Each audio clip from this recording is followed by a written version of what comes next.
निवडणूक जवळ आल्यावर आपली लोकप्रियता दाखवण्यासाठी इच्छुक उमेदवार मोठमोठाले बॅनर लावतात।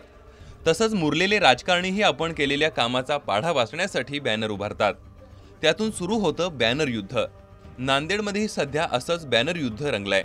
नांदेड जिल्ह्यातल्या नायगाव मतदारसंघात विद्यमान आमदार आणि राष्ट्रवादीच्या इच्छुक उमेदवारांमध्ये बॉस कोण यावरून चढाओढ लागली आहे।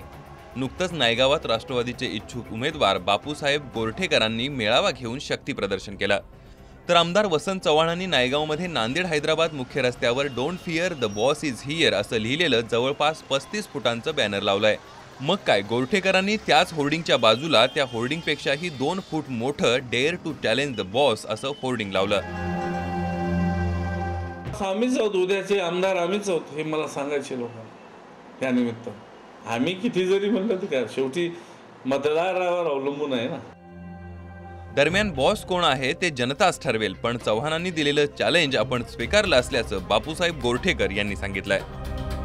कोणाचे बॉस होतं मला माहित नाही, पण कोणाचेही बॉस असले तर माझी क्षमता, माझ्या पक्षाची क्षमता एवढी आहे, त्यांचं चॅलेंज आम्ही स्वीकारायला तयार आहोत। यात विनोदाची बाब म्हणजे मीच बॉस असा दावा करणाऱ्या गोरठेकरांच्या बॅनरवरच चॅलेंजचं स्पेलिंग चुकलंय।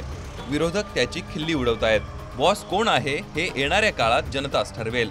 मात्र या बॅनर्सनं नायगाव मतदारसंघातील निवडणूक यंदा चांगलीच रंगतदार केली आहे हे नक्की। सतीश मोहिते, जय महाराष्ट्र, नांदेड।